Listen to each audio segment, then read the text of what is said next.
নমস্কার। বাংলা স্পিয়ার মুক্ত মঞ্চে আমরা আজকে আলোচনা করব এক ফেলে আসা দুঃখর স্মৃতি বলুন বা যাই বলুন, সেই মারণ ব্যাধি কোভিড নিয়ে। না, কোভিডের আবার প্রত্যাবর্তন ঘটেছে, সেই জন্যে আমি এই ভিডিও করতে বসি।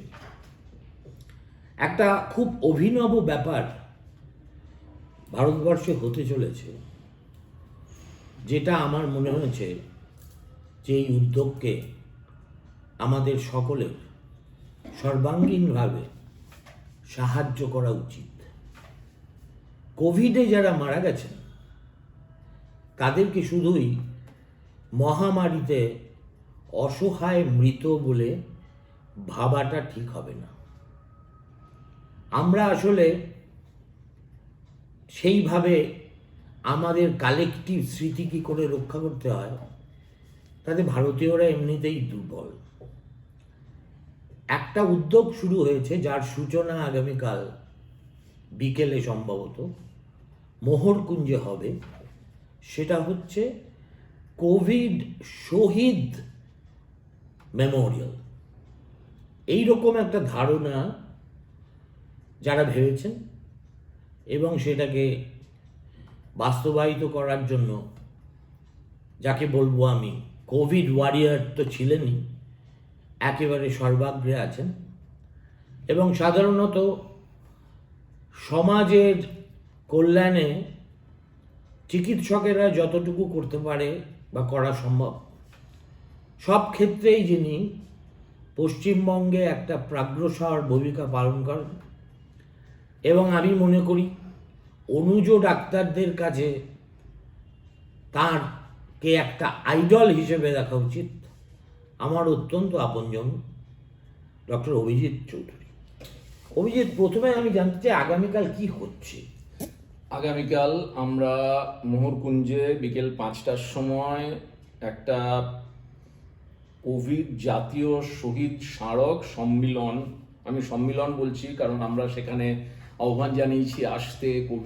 কোভিডে যারা আত্মজন হারিয়েছেন তাদেরকে, কোভিডে যারা লড়াই করেছিলেন সেই চিকিৎসক, নার্স, ইভেন অ্যাম্বুলেন্স ড্রাইভার, সর্বস্তরের মানুষকে, যারা কোভিড তো ছিল সারা সমাজ জুড়ে একটা অদ্ভুত রকমের সমস্যা, কিন্তু তার মাঝখানে থাকবেন যারা আত্মজন হারিয়েছেন তাদের।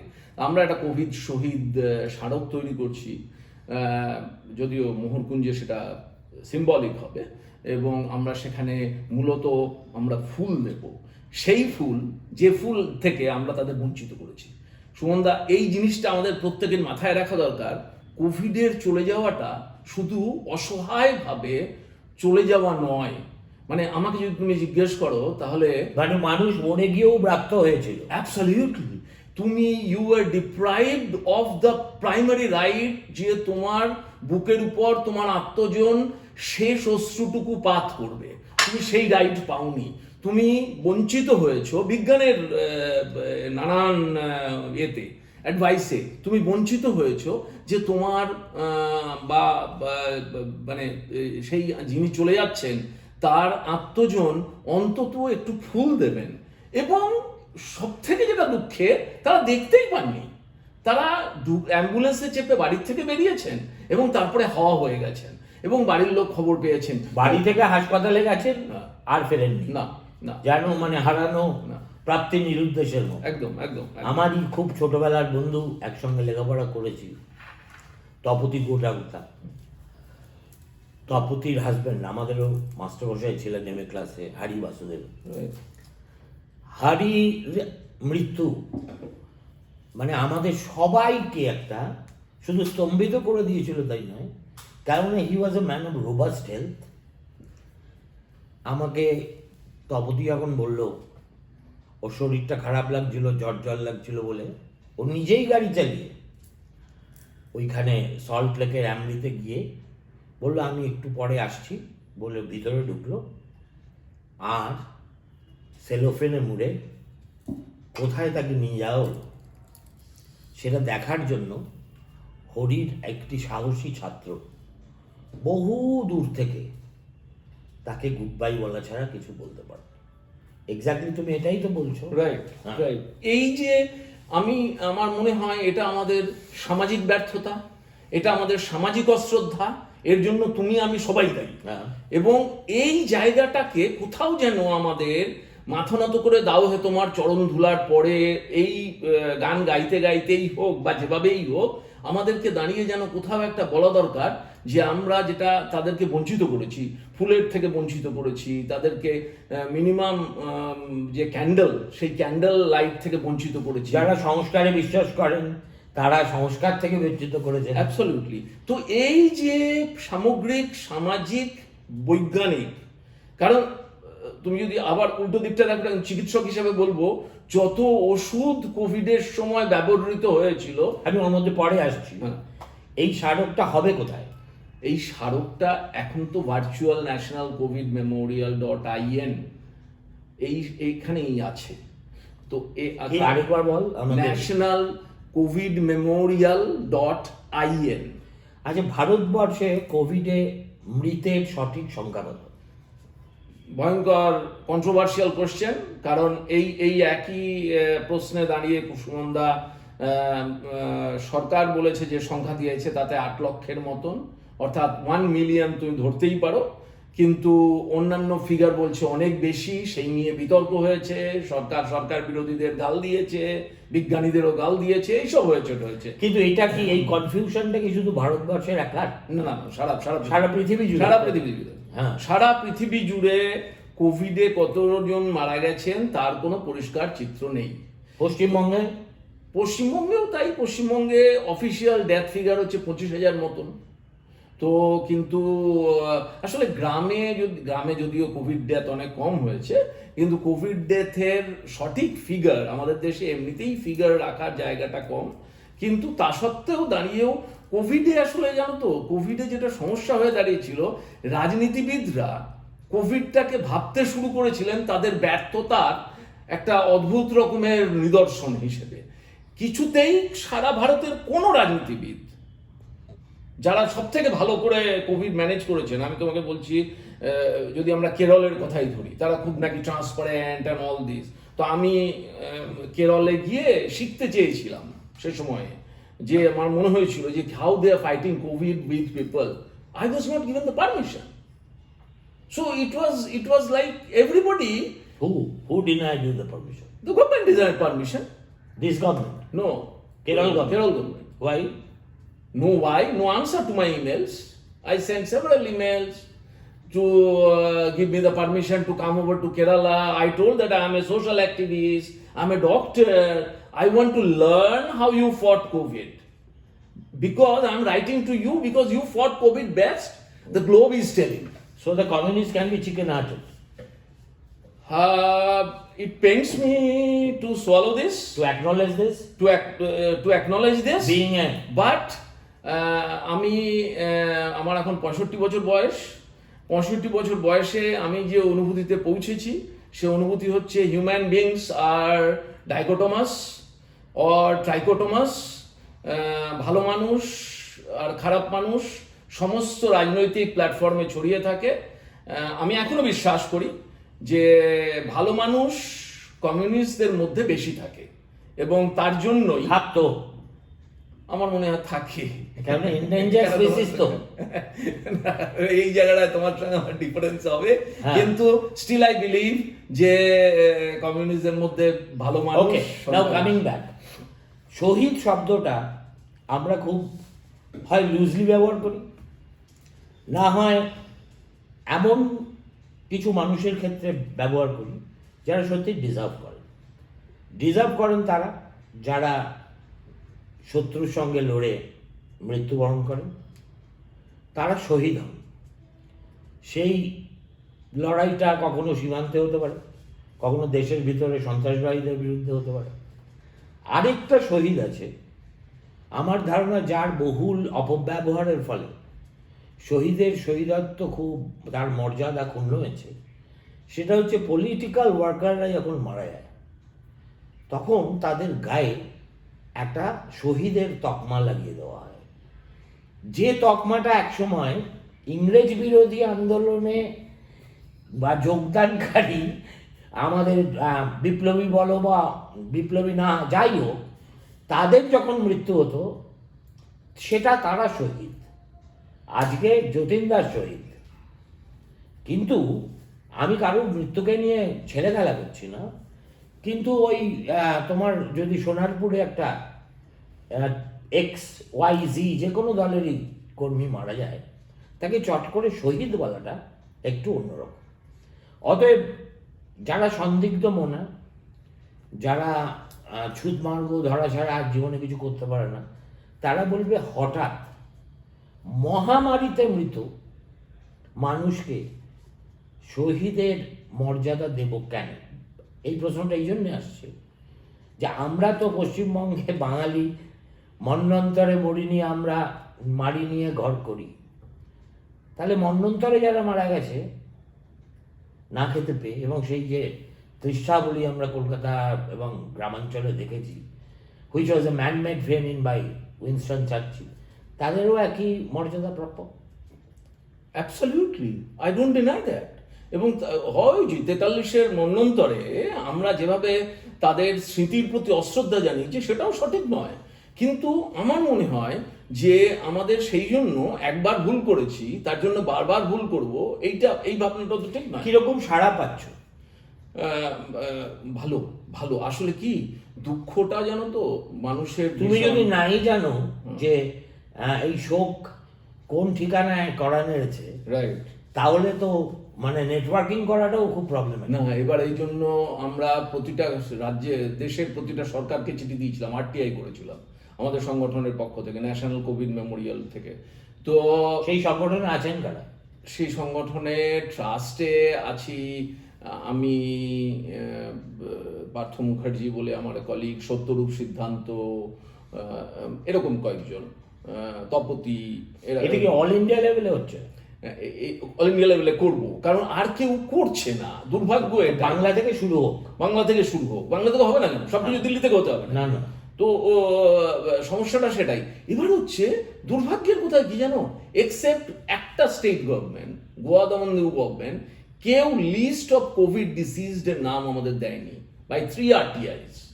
দেন আমরা সুপ্রিম কোর্টে একটা PIL করেছি, সেই PIL is coming for hearing in April. Sanjiv খান্নার এজলাসে হবে। সঞ্জয় হেগড়ে বলে একজন লয়ার আছেন, তিনি প্রো বোনো আমাদের পাবলিক স্পিরিটেড লয়ার, হ্যাঁ, খুব উনি ফাইট করছেন। এবং আমরা সেখানে রাইট টু কমেমোরেট এই ইয়েতে কেন্দ্রীয় সরকারের কাছে আবেদন জানিয়েছি যে আমাদেরকে এই মানুষগুলো হচ্ছে ভারতবর্ষের কেন শহীদ, এখানে এরা ভারতবর্ষের শহীদ, যাদেরকে এটা ছিল অঘোষিত তৃতীয় বিশ্বযুদ্ধ, to me if you ask me, যে আমরা দ্বিতীয় বিশ্বযুদ্ধের শহীদদের সম্মান জানিয়েছি। আর দেখো আমাদের আসলে ওই যে তুমি প্রথমেই যে কথাটা বললে যে আমাদের অ্যাকচুয়ালি মেমোরিয়ালাইজেশনের ক্ষেত্রে, কমেমোরেশনের ক্ষেত্রে আমাদের ঐতিহ্য খুব উজ্জ্বল নয়, এবং যার ফলে এটা পশ্চিমীরা যত সহজে করে। হ্যাঁ, আজকে একটা ধরো আমেরিকার ইতিহাসের সবচেয়ে গ্লানিকর যুদ্ধ হচ্ছে ভিয়েতনাম, রাইট, অথচ ভিয়েতনামের রাইট, সবচেয়ে বড় মেমোরিয়াল রাইট, আমেরিকানরাই করেছে। রাইট, সোলজার হু ফেল, তাদের নাম লিখেছে প্রত্যেক বছর, সারা বছর ধরে সেই পরিবারের লোকেরা যায়, ফুল অর্পণ করে। আরো এগিয়ে গিয়ে Nazi Memorial in Germany, right, the darkest chapter of Right. German history, Right. is being preserved as memorial, right, so that the posterity doesn't commit the same mistake. right. That's very important thing. যে আর আমরা এখন অদ্ভুত একটা word, তুমি public হেলথে গেলে বলবে একটা অদ্ভুত ওয়ার্ড শুরু হয়েছে, প্যান্ডেমিক প্রিপেয়ারনেস। আরে প্যান্ডেমিক প্রিপেয়ারনেস, আমি তোমাকে বলছি আর একটা প্যান্ডেমিক আসলে আবার একই রকম নিজের রিয়াকশন হবে। We have not learned anything from the Covid fight, কারণ আমরা গোটাটাই খেলেছি পা দিয়ে, মাথা দিয়ে নয়, কোনো রকমে গুছিয়ে গাছিয়ে আমাদের যা স্ট্রাকচার ছিল সেই স্ট্রাকচার দিয়ে আমরা খেলেছি। If that be so, this variety of national Covid memorial day আমরা চাইছি 24শে মার্চ, যেদিন ভারতে ঘোষিত হয়েছিল লকডাউন, সেই কাল রাত্রি, তো ভারতবর্ষের তারা সরকার করেছিলেন ভারতবর্ষের মানুষকে রক্ষা করার জন্য, সেই দিনটাকে আমরা জাতীয় কোভিড মেমোরিয়াল ডে বলে প্রতিদিন পালন করব। প্রতি বছর প্রতি বছর পালন করব। তো এটাতে করে আমাদের যে অপরচুনিটিগুলো হতে পারে এই মানুষগুলোকে মনে করা, এক। দুই হচ্ছে আমরা কি করেছিলাম আর কি করিনি তার হিসাব করা। আর তৃতীয় হচ্ছে আমরা আজকে যখন প্যান্ডেমিক প্রিপেয়ারনেসের কথা বলছি, পরবর্তী প্যান্ডেমিক, কারণ লাস্ট প্যান্ডেমিক হয়েছিল স্প্যানিশ ফ্লু, সেই সেন্সে 10 সাল 1910 20 সাল, এটা 100 বছর পরে হলো। এখন বায়োলজিক্যাল ওয়ারফেয়ার বলো আর all this biological behaviour of viruses আর also changing, you don't know it can happen in another 50 years time. So আমাদের প্যান্ডেমিক প্রিপেয়ারনেস সিরিয়াস গিয়ারে হওয়া উচিত। যদি সেটাই হতে হয় তার একটা তো ডিসকাশন হতে হবে। শুধু প্যান্ডেমিক প্রিপেয়ারনেস গুলো কতগুলো মিটিং করা হচ্ছে, কতগুলো তত্ত্ব আনা হচ্ছে, কোনো তা প্র্যাকটিস হচ্ছে না, ভাবা হচ্ছে না, কিচ্ছু হচ্ছে না। এবং সরকারের what are the lessons that we should draw from COVID-1 যেটাকে যদি আমি ধরে নিই, হ্যাঁ, যে COVID-1, অ্যাবসলিউটলি। তো দেখো, সব থেকে বড় লেসন যেটা হচ্ছে যে আমাদের হতচকিত হয়ে সঙ্গে সঙ্গে সমস্ত মানুষকে একসঙ্গে হাসপাতালে না নিয়ে গিয়ে আমাদের সিলেক্ট আউট করা উচিত যে কোন মানুষগুলোকে হাসপাতালে নিয়ে যেতে হবে। এবং সেটা করতে গেলে সব থেকে আগে আমাদের যেটা করা উচিত ছিল, যেটা সব আমরা করে উঠতে পারিনি নানান রাজনৈতিক চাপেই, সেটা হচ্ছে যে টেস্টিং ভালো করে হয়নি। এখন প্রথম দিকে টেস্ট করানোর ক্ষেত্রে, টেস্ট সিস্টেম তৈরি করার ক্ষেত্রে দ্বিধা ছিল, টেস্টিং এর ক্ষেত্রে পরবর্তীকালে অনীহা দেখা দিল। তো এবার হচ্ছে যে প্রথম দিকে কার কোভিড হয়েছে তা বোঝার আগে অনেক মানুষ মরে গেল। এবার হচ্ছে যে তোমার যদি আমরা ঠিকভাবে কোন মানুষটার সিরিয়াস ইলনেস আছে তাকে ঠিক সময়ে নিয়ে যেতে পারতাম হাসপাতালে। আরো সব থেকে বড় লার্নিং কি জানো? ভয় ভীতি। এই ভয় ভীতি, সুমনদা, ওই সময়ে যা দেখেছি, এই ভয় ভীতি আনইমাজিনেবল।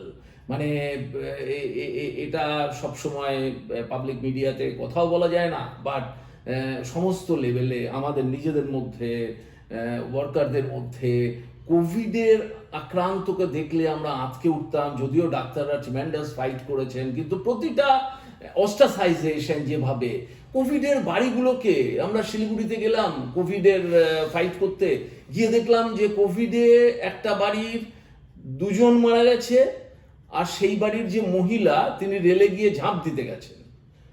দুঃখে এ বেদনা ভোলা যায় না। এবার মিউনিসিপ্যালিটি এসে করেছে কি, সেই বাড়িটাকে বাঁশ দিয়ে ঘিরে দিয়েছে। এই যে সংবেদনশীলতার চূড়ান্ত মার্গ, আমার তো মনে হয় ওই বাড়িটাতে গিয়ে আমি শহীদ বেদি তৈরি করি। আমি শিলিগুড়ির আমার বন্ধুদের বলেছি যে তোরা ওই বাড়িতে গিয়ে প্রদীপ জ্বালা, তোরা ওই বাড়িতে গিয়ে মোমবাতি জ্বালা, খুঁজে বার করো ওই মহিলা এখন কেমন আছে, খুঁজে বার কর also the corporator who did it, right? তো এই যে তোমার এগুলো তো সব হচ্ছে আমাদের মিথ অ্যান্ড বিলিভস অ্যান্ড অদ্ভুত রকমের আত্মকেন্দ্রিকতা। আমি শুধু বাঁচবো, আর কে কি আর হলো, কার কিছু হলো, কিছু আসে যায় না। এটা একটা অদ্ভুত প্রদর্শনের ক্ষেত্র ছিল কোভিড। এর ফলে দাঁড়িয়ে কি হয়েছে জানো, আর সবাই ওই জানলার বাইরে থেকে খেলেছে। তো এর ফলে দাঁড়িয়ে কোভিডটা হয়ে দাঁড়িয়েছিল আমাদের মধ্যে যে, আমি অমানবিক কথাটা বলবো না, আমাদের মধ্যে যে সাব হিউম্যান ট্রেডগুলো ছিল, সেই সাব হিউম্যান ট্রেডগুলো use to dominate and use to keep us retrograde. কিন্তু আবার তার পাশাপাশি তোমাকে বলছি যে, ধরো আমি এই, তুমি কমিউনিস্টদের গাল দিচ্ছিল, রেড ভলান্টিয়াররা যেভাবে কাজ করে, আমি গাল দিয়ার কি না বলছি আমি, রেড ভলান্টিয়ার্স ফাটাফাটি কাজ করেছে। তো আমরা ভুলে যাব যে তারা এইভাবে এই বাচ্চা বাচ্চা ছেলেগুলো ঘরে ঘরে মানুষের ছুটে পড়েছে। তো এই যে প্রেরণা, এটার থেকেই তো আমাদের ভাবতে ইচ্ছা করে। Red volunteers is a congregation, তারা এসছে আইডিওলজিক্যাল বন্ডেজ থেকে। তো এবার হচ্ছে যে তাদের এই যে জায়গাগুলো, আমাদের সেই রকম প্রেরণার জায়গা প্রচুর আছে, প্রচুর ডাক্তার, প্রচুর নার্স। আমি অন্তত কলকাতা শহরে জানি এবং বিভিন্ন জায়গায় সারা ভারতেই, তারা সবাই আসছে আগামীকাল, তারা সব ডাক্তার আসবে, অনেকে আসবে যারা খুব ভালো করে সেদিন ছিলেন, যারা ফাইট করেছেন, তারা অনেকে আসবে। তো এদের একটা মানে দ্য মেমোরি অ্যান্ড লেসন্স এটার একটা সিরিয়ালাইজ করে একটা বই হচ্ছে না কেন? করবো। আমার মনে হয় তো ডিসেমিনেশন এর একটা 360 ডিগ্রি ডিসেমিনেশন হওয়া উচিত। আমি না হয় এটাতে আমার হচ্ছে একটু মাথা ক্যারা নড়া আছে, না না না, এটা কেননা আমি মনে করি অরবিন্দ কেজরিওয়াল হ্যাঁ, আর এইসব ঢপের খবরের চাইতে হ্যাঁ, এই মুহূর্তে এই আলোচনাটা হ্যাঁ। যারা আমার আলোচনা শোনেন এখন, মানে আর কি তুই বিশ্বাস করিস না, আমি করি, ভগবানের কৃপায় নম্বরটা বাড়ছে, প্রচুর বেড়ে গেছে। তো তারা লেট দেম ডিসেমিনেট, তাদের কাছ থেকে আরো কিছু লোক শুনতে পাবে। আমার এবার প্রশ্ন হচ্ছে যে it leads me two A philosophical question. সেটা হচ্ছে আমি জেলে বসে কামু প্লেগ পড়েছিলাম আরেকবার করে। হুম, হুম।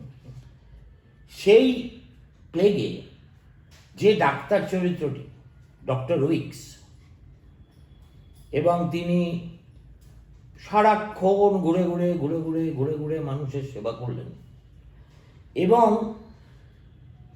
এই ভদ্রলোক অক্লান্তভাবে নীরবে সেবা করে যাওয়ার পরে তিনি কিন্তু মনে করলেন যে nobody should call me a hero. ঠিক আছে? কেন? This whole thing is not about heroism. It may sound like a ridiculous idea, but the only way to fight the plague is with decency. আমরা যেটা হারিয়ে ফেলেছিলাম, which is a sense of decency, তার একটা কারণ ছিল। প্রথম কথা হচ্ছে সুনামির মতো এসেছিল তো, ধর থাইল্যান্ডের ফুকেতে বা ওইসব জায়গায় যারা বেচারা বালুকা বেলায় বসে এক কাপ কফি খাচ্ছিল, তারা কি ভেবেছিল যে ইন স্প্লিট সেকেন্ড মানে সমুদ্র ওইভাবে আছড়া পড়তে পারে এবং মানে হোটেলের পর হোটেল ধুয়ে দিতে পারে? প্রকৃতির প্রলয় এরকমই হয়। সুতরাং আমাদের কিছু ভুল হয়েছে, আমাদের সেন্স অফ প্যানিক আমি মানছি। তাহলে যদি ইফ আই আস্ক ইউ যে what are the mistakes that need correction, আমি গভর্নমেন্টে বিশ্বাস করি না। ভারতবর্ষের কোনো সরকার কখনো নিজেদের ভোটের প্রয়োজন ছাড়া মানুষের প্রয়োজনের কথা ভাবে না। সুতরাং নিজের ভাবনা নিজেকে ভাবতে হবে, এবং এটা যেহেতু একটা আমার অসুখ, সো হাউ ইফ ভগবান না করুন tomorrow it reemerges, what is it that an average person should do as a doctor, as a person যে কোভিডের সঙ্গে সমান তালে যুঝেছিস, হোয়াট ইজ ইয়োর নিদান? খুব ক্লিয়ার, এবং এটা হচ্ছে কমিউনিটি এম্পাওয়ারমেন্ট করতে হবে with knowledge of science of Covid. এবং এটার জন্য আসলে সমস্যাটা কি জানো, আমরা চাই বা না চাই সরকার ভয়ঙ্কর ডমিনেন্ট আমাদের দেশে। তুমি যেটা বললে আমি তোমার সঙ্গে একদম ডিসএগ্রি করি না, কারণ আমি কোভিডের সময় নিজে খুব ভালো করে দেখেছি। কোন সরকার জানি না, কিন্তু কোনো সরকারই নিজেরটুকু ছাড়া পাবে না, এটা হচ্ছে আদতের বিষয়। কিন্তু at the same time government is a very dominant power. তো কমিউনিটি এম্পাওয়ারমেন্টে সাধারণভাবে ভারতবর্ষের সরকার বিশ্বাস করে না। আর আবার তুমি যদি কমিউনিটি এম্পাওয়ারমেন্ট না করতে পারো, আমি দেখতে চাই যে কমিউনিটি এম্পাওয়ারমেন্টের মধ্যে দিয়ে সেটা তুমি কোভিডের ক্ষেত্রেই বলো, ধরো ডেঙ্গিতে যে এতগুলো মানুষ যখন মারা যাচ্ছে, ডেঙ্গিও তো এখন আমাদের মাঝে মাঝেই হানা দিচ্ছে, ডেঙ্গিতে মারা যাচ্ছে, কোনো কমিউনিটি এম্পাওয়ারমেন্টের ইনিশিয়েটিভ হচ্ছে না। আসলে অদ্ভুতভাবে আগুনকে, মানুষের দুঃখকে ছাই চাপা দিয়ে রেখে দেওয়ার জন্য আমার বারবার মনে পড়ে একটা দৃশ্যের কথা, একটা সিনেমার দৃশ্যের কথা, তপন সিংয়ের একটা সিনেমা লৌহ কপাট। ওই এক ভদ্রলোক তার স্ত্রীকে খুন করে শেষ দৃশ্যে মাটি চাপা দিচ্ছিল, এবং মাটি চাপা দিয়েও সে শান্তি পাচ্ছিল না যদি তার কোনো শব্দ উপরে উঠে আসে, বারবার মাটি চাপা দিচ্ছিল। তো আমাদের দেশেও ঠিক সেরকম ভাবেই মানুষের বেদনাকে কোথাও যেন একটা মানুষের ডিমান্ডগুলোকে কমিউনিটি, আমি আরেকটা কথা বলি যে তোর কোন লেখায় পড়েছিলাম, একজন মহিলা যিনি রুবি হাসপাতালের সামনে রোজ একটা রজনীগন্ধার মালা নিয়ে দাঁড়িয়ে থাকতেন, মানুষ ভাবতো পাগল, কিন্তু আসল কারণ হচ্ছে যে তার স্বামী ঢুকেছিলেন হাসপাতাল থেকে সোজা চলে গেছিলেন তাকে এই যে মালাটুকু পরাবেন রাইট, সেই সুযোগ তিনি পাননি বলে রাইট, সেই অপরাধবোধ স্খলন করতে রাইট, তিনি রোজ রবির সামনে আসেন। রাইট। এরকম কত কাহিনী অজস্র আছে, যেন অজস্র কাহিনী আছে, এবং অজস্র, মানে আমি অনেককে যেন এই অনুষ্ঠানটায় আসার জন্য, এই কালকের অবজারভেন্সে আসার জন্য অনেককে রিকোয়েস্ট করেছি, বললো পারবো না আসতে। শোক আসলে তো কে কিভাবে ডিল করে হয় না, বহু মানুষ আছে এখনো শোকের দরজা খুলতে চাইছেন না, এবং একদম পাথর চাপা দিয়ে বুকটাকে রেখে দিয়েছেন, বলছেন আমি ওখানে গেলে অসুস্থ হয়ে পড়বো, নিজে অসুস্থ হয়ে পড়বো, বলতে পারবো না, ভেঙে পড়বো, নানান অভিব্যক্তি, এবং বলছে দেখুন আমার তো সবই গেছে, আমি আর নতুন করে কি ভাববো। যত আমরা, আমার মনে হয় সময়ের সাথে সাথে এটা একটু সংখ্যাটা বাড়বে, কারণ আবারও বলছি আমরা শোকটাকে তো ওইভাবে দেখি না, ওয়েস্টার্ন সিভিলাইজেশনে শোকটাকে যেরকম ম্যাগনানিমাস ওয়েতে শোকটাকে আমরা সামাজিক চেহারা দিতে পারি না, না, না, আমরা সব শোকই ব্যক্তিগত হয়ে যায়। ব্যক্তিগত হয়ে যায়, এবং আমরা ম্যাগনানিমিটির যে শোকের যে ম্যাগনানিমিটির জায়গা সেটাতে যেতে পারি না, কালেকটিভিটির জায়গা, ম্যাগনানিমিটির জায়গা, সেই জায়গাটাতে যেতে পারি না। তো যার ফলে দাঁড়িয়ে একটু সময় লাগবে, কিন্তু আমার মনে হয় এই যে উদ্যোগ, ন্যাশনাল কোভিড মেমোরিয়ালের যে উদ্যোগ, এই উদ্যোগ আগামীর উদ্যোগ। আজকে আমরা এটাকে নিয়ে নাড়াচাড়া করছি, সুপ্রিম কোর্টে গেছি, লড়াই করতে হচ্ছে, দেশের সরকার নাম দিতে চাইছে না। আরে নাম দিতে চাইছে না, এটা কি ক্রিমিনাল নাকি যে তুমি তাদের নাম দেবে না? ভারতবর্ষের সর্বোত্তম মানুষ যাদের তুমি রক্ষা করতে ব্যর্থ হয়েছো, আমি তোমাকে দোষ দিচ্ছি না, তোমার নয়, তুমি ব্যর্থ হওনি, বিজ্ঞানী তোমাকে এমন কোনো অধিকার দেয়নি সেই মুহূর্তে দাঁড়িয়ে যে তুমি তাকে রক্ষা করতে পারতে, এটা সরকারের দোষ নয়, তুমি তো দোষ, কোভিড তো তুমি আনোনি, তো এখানে দুঃখের কি আছে? দুঃখ না, এখানে চাপা দেবো। হ্যাঁ, আচ্ছা যদি আমি নামগুলো দিই তাহলে enormity of the problem will be exposed, and with that the callousness or inefficiency of the public health system of that state, ABC whatever, will be exposed. সুতরাং এরা সমস্ত কিছুই তাদের নিক্তি হচ্ছে একটাই, সেটা হচ্ছে এটা করলে আমার লাভ না লোকসান ভোটের বাজারে। যেমন তুই বলছিস গভর্নমেন্ট ইজ ডমিন্যান্ট, ঠিক তেমনি যে গভর্নমেন্টটা ডমিন্যান্ট সেই গভর্নমেন্টটা কিন্তু ওয়েলফেয়ারিস্ট গভর্নমেন্ট নয়, that is a very partisan kind of a government. Selfish. হ্যাঁ, তাদের কি থাকা উচিত আদৌ কন্ট্রোলে? আই ডোন্ট নো, অবশ্য আমরা ইন্ডিভিজুয়ালরা সেটা কি করব।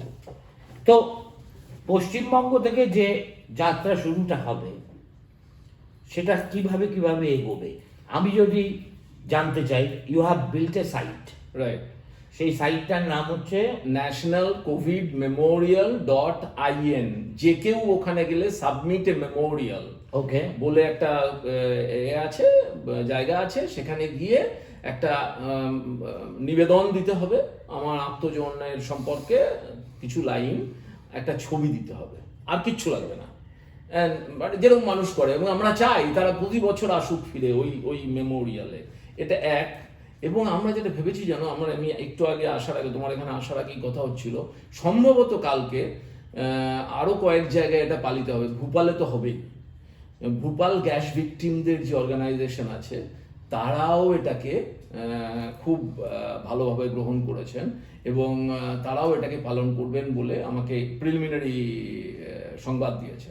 সুতরাং আশা করব যে গ্র্যাজুয়ালি এটাকে বেশ কয়েক জায়গায় হবে। আসলে প্রথম যখন শুরু করেছিলাম তখন ভারতবর্ষের বেশ কয়েকজন প্রতিনিধিদলের সাংবাদিক, বেশ কিছু প্রতিনিধিদলের মানুষ, তারা এটাতে যোগ দিয়েছিলেন। কিন্তু আসলে জানো তো, ওই নাজিম হিকমতের কবিতার কথাই বলি বা যাই বলি আমরা, একবিংশ শতকে মানুষের শোকের আর আলোড়িত হওয়ার সময় বোধহয় কয়েক মাস, তাও না বোধহয়। হ্যাঁ, আমরা আলোড়িত হই না, আমাদের শোক থাকে না। তুই যে কোনো শ্রাদ্ধ বাড়িতে গেলেই বুঝবি, মানে যে মুহূর্তে ওই নিয়মভঙ্গটা হয়ে যায় তখন উল্লাসটা ফিরে আসে সংসারে।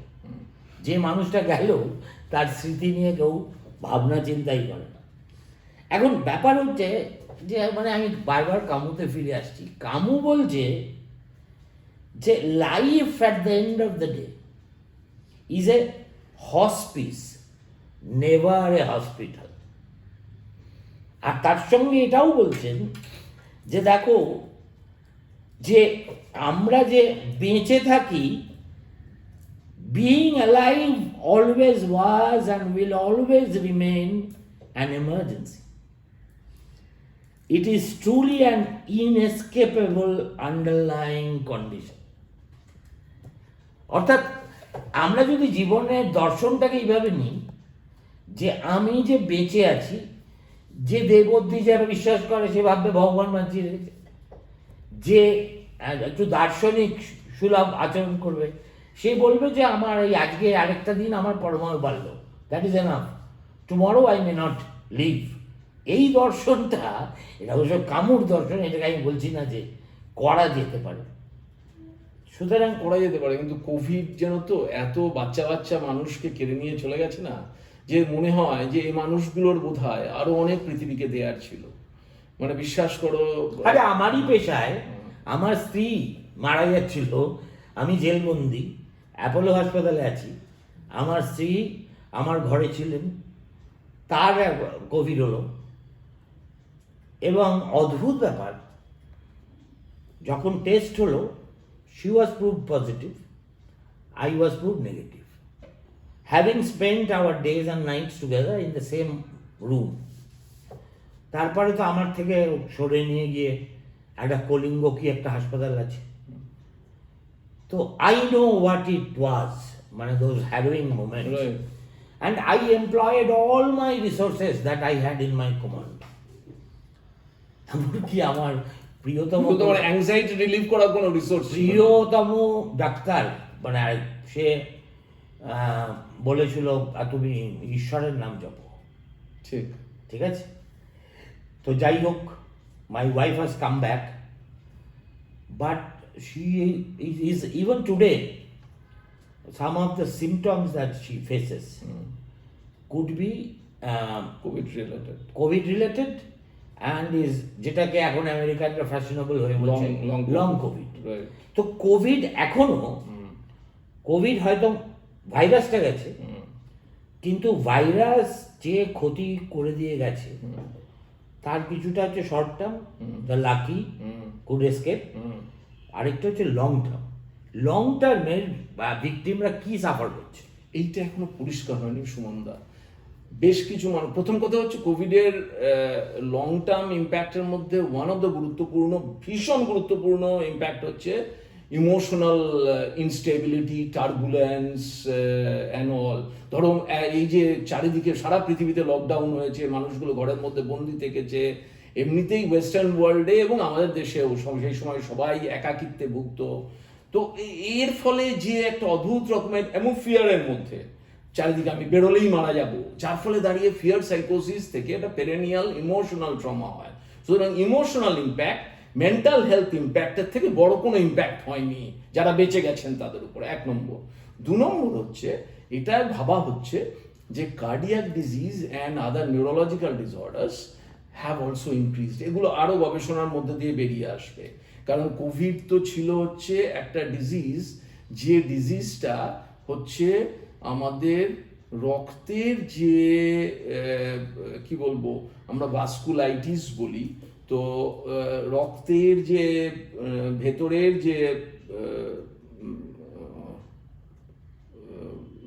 যে জায়গা থাকে তাকে প্রদাহ করতো।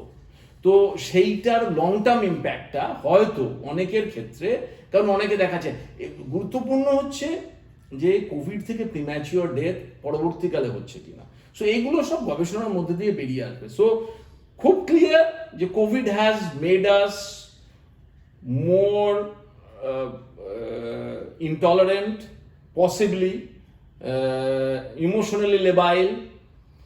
Post Covid world emotional lability প্রচণ্ড বেড়ে গেছে, এবং ডিপ্রেসিভ, এই তিনটে জিনিস বেড়ে গেছে। নিউরোলজিক্যাল ডিজিজ বেড়েছে, রেসপিরেটরি ডিজিজ বেড়েছে, কার্ডিয়াক ডিজিজ বেড়েছে। তাহলে আর কি বাকি থাকলো? হ্যাঁ, ঠিকই বলেছো, তাহলে আর কি বাকি থাকলো? কিন্তু এগুলোর এখনো কজ এফেক্ট রিলেশনশিপ বৈজ্ঞানিক ভাবে না, বৈজ্ঞানিক ভাবে এস্টাবলিশ হয়নি। কোহর্ট তৈরি করে স্টাডি করতে হয়, তো সেই কোহর্ট তৈরি করে স্টাডি করতে হয়। কিন্তু একটা জিনিস কেউ করেনি জানো, সেটা হচ্ছে কোভিডের social impact, which would be even greater than its biological impact.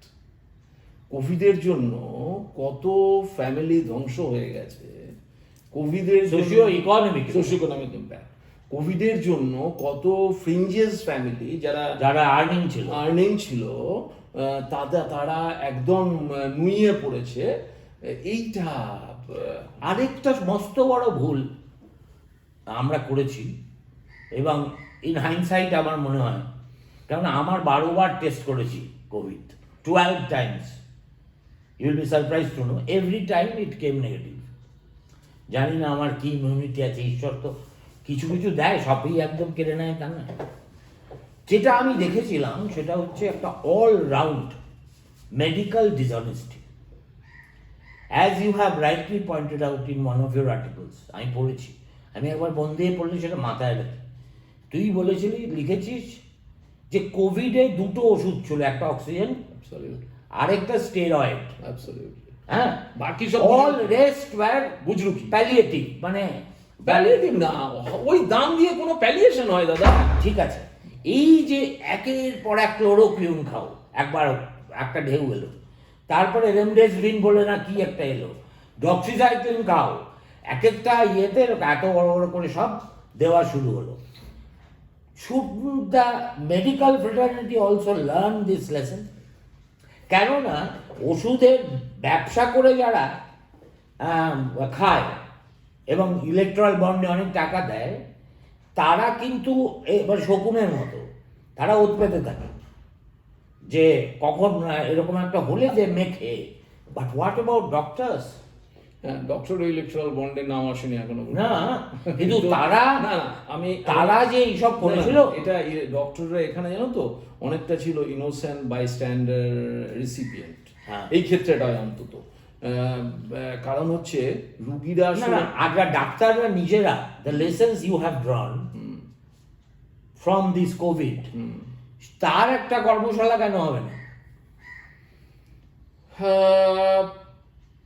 আমার কথা হচ্ছে এখানে ইগো রেখে তো লাগবে না। No, it's not a question of ego, introspection. হ্যাঁ, ইন্ট্রোস্পেকশন করতে সাধারণভাবে আমাদের সোসাইটিতে এত দ্বিধা, এত দ্বন্দ্ব, যে আমার মনে হয় না তুমি, কারণ যারা যা করেছে, যারা টসিলিজুম্যাব আর রেমডেসিভির কোটি কোটি ওষুধ ওই যেগুলো বেরোলো সেগুলো বের করার জন্য যে যারা উদ্গ্রীব ছিল, তারা কিন্তু এগুলো নিয়ে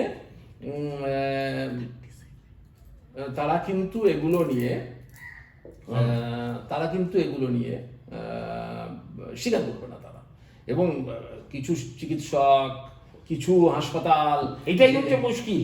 আমার কথা হচ্ছে when you are confronted with unknown, কেমন, you are prone and entitled to commit mistakes. ঠিক আছে না?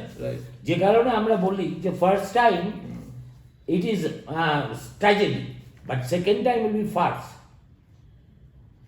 তো এটা, এই আত্মোপলব্ধির মধ্যে দিয়ে ডাক্তারের কোনো তো ইগো সমস্যা হওয়ার কথা না। মানে দেখো, আবার বলছি তোমাকে, অন্যান্য পেশার মতো ডাক্তারদের মধ্যেও তো কোয়ালিটি ডিফারেন্সেস আছে, হৃদয়ের ডিফারেন্স আছে, ভ্যালুজের ডিফারেন্স আছে। কাজেই একদিকে যেমন দেখেছি, বিশ্বাস করা, আমি পশ্চিমবঙ্গের অভিজ্ঞতা থেকে বলতে পারি, কিছু ডাক্তার, কিছু বন্ধু বান্ধব, তারা ঝাঁপিয়ে পড়ে মানুষ বাঁচানোর জন্য একটা অপরচুনিটি পেয়েছি, এই লড়াই লড়েছেন। অন্যদিকে দেখেছি, আমি তোমাকে বলছি, শিলিগুড়িতে আমি একজনকে জানি যে সারা জীবনের সঞ্চয় করেছে শুধু কোভিডের চিকিৎসা করে, শিলিগুড়ি শহরে, নাম ঠাম বলার দরকার নেই, তো সারা জীবনের সঞ্চয় করেছে, এবং তারপরে তার নার্সিং হোম 10 গুণে বৃদ্ধি পেয়েছে। এই যে আমার মনে হয়, বারবার মনে হয় ওই সুকান্তের কবিতাটা মাথায়, আদিম হিংস্র মানবিকতার যদি আমি কেউ হই, স্বজন হারানো শ্মশানে তোদের চিতা আমি তুলবই, ওইখানে দাঁড়িয়ে চিৎকার করে বলি। কারণ আমি তখন শিলিগুড়ি যেতাম কোভিড ফাইট করতে, এবং কি করেছিল জানো, হোটেলগুলোকে ভাড়া করে নিয়েছিল, হোটেলগুলোকে ভাড়া করে নিয়ে সেখানে কোনো ডাক্তার টাক্তার কিচ্ছু ছিল না, মানুষগুলোকে ডাম্প করে দিত, মানুষগুলো সেখানে বের করে মরতো। এই নামে তো ফৌজদারি মামলা হবে। হ্যাঁ, কে করবে? সেই ইন্টেনশন থাকতে হবে তো। আমাকে নাম দিলে আমি করে দেবো, ডকুমেন্ট করতে পারবে না, দরকার নেই। But such people should be identified and ostracised. Should be, you know, I don't see any difference between that doctor and a mafia goon, No, absolutely. ঠিক আছে আমিও না? দেখি না। সে বন্দুক দেখিয়ে টাকা নেয়, আর এ স্টেথোটা ভুলভাবে প্রয়োগ করে বা না করে টাকা সে তো না প্রয়োগ করে। হ্যাঁ, না প্রয়োগ করে টাকা নেয়। Why should we spare such characters? এটা কি করবে, সোসাইটি এরকম ভাবে ডিসপোজড। না, এই পরাভব বলে মেনে নেওয়া না, আমি পরাভব বলে মেনে নিচ্ছি না, কিন্তু কোভিডের সময়ে এই যে খারাপ এলিমেন্ট গুলো তারাই করেছে, ছিল। হ্যাঁ তারাই করেছে। তারা- লোক তারা যেমন ছিল। প্রচুর লোক করেছে, হ্যাঁ। আমি জানি। কলিঙ্গ ইনস্টিটিউট, রিঙ্কু আমাকে বলেছিল, ইট ইজ নট এ 5-স্টার হসপিটাল। সেখানে পৌঁছানো মাত্র, পরে আমি শুনেছি, আমি তো যেতে পারিনি, ঠিক একটা হোটেলে গেলে একটা রুগীকে যেভাবে ট্রিট করে, জেনারেল ওয়ার্ডে একটা টাওয়েল, একটা ন্যাপকিন, কিছু বিস্কিট, একটা গিফট ইয়ে, যাতে তার মনটা ভালো থাকে, এবং oxygen supply 24/7 ready by the bed. কারণ ও যখন গোঙাচ্ছে তখন বাড়াচ্ছে, আবার যখন গোঙাচ্ছে না কমাচ্ছে। আমি মানে নেহাত আমার কিছু নেটওয়ার্কিং আছে, আই স্পোক টু অরুণালোক, যে অরুণালোক এই ব্যাপার। সো অরুণালোকের সঙ্গে গোটা ভারতবর্ষ জুড়ে ডাক্তারদের সম্পর্ক, ওদের কয়েকজন ডাক্তারের জীবন আমি শেষ করে দিয়েছি। তারা আমাকে বলছে, mister Chattopadhyay, rest assured, we are giving her exactly what she wants, which is oxygen, steroid, and paracetamol. Right We are not doing anything else. Right. একটা ওড়িশার সরকারি হাসপাতালের চিকিৎসকরা যদি এইরকম একটা ঝঞ্ঝার মুখে দাঁড়িয়েও এই 100টা ওষুধের প্রলোভনে না পড়ে, তাহলে আমাদের কি রে, আমরা এত বড়াই করি, we have the best medicine man, কিচ্ছু আমাদের বড়াই করেনি। উড়িষ্যাকে তুমি একদম ধরে রাখো, 5 বছরের মধ্যে উড়িষ্যা will surpass us. হ্যাঁ, In every way. হ্যাঁ, With Naveen and Subroto Bagchi steering the state and single-handedly with vision. It's a collective team, and with very clarity of vision, I'm pretty sure that Odisha will surpass us in provided Nobin survives. provided Naveen survives, but is likely to survive. ওর শরীর খারাপ নিয়ে যত গপ্প চলে ততটা। না না, ঠিক আছে, thank you Abhijit. Thank you. তো আপনারা শুনলেন, দেখুন এই বিষয় নিয়ে ইচ্ছে করে ঘন্টার পর ঘন্টা বলবো, কারণ আমি তো জানেন একবারকে যার পিছনে লাগি সেটার সঙ্গে লেগেই থাকি। আমি চাই আমার আজকের এই ভিডিও করার উদ্দেশ্য খুব একটাই মাত্র বার্তা পৌঁছানো, সেটা হচ্ছে যা গেছে তা গেছে, যিনি গেছেন তিনি ফিরবেন না, কিন্তু তার স্মৃতিকে আমাদের এই বহমান জীবনে জাগরুক রাখার দায় কিন্তু যে পরিবারে এই অঘটন ঘটেছে তাদেরই প্রাথমিকভাবে নষ্ট হয়। সুতরাং অভিজিৎরা যে ওয়েবসাইটটি করেছে, আপনাদের পরিবারের কারুর মর্মান্তিক পরিণতি হয়ে থাকলে তার ছবি দিন, তাকে শহীদের মর্যাদা দিন, এবং এই যে আন্দোলন একটা চেতনা উন্মেষের আন্দোলন, তো সেটাতে পারলে শরিক হন। Thank you very much. Thank you Abhijit.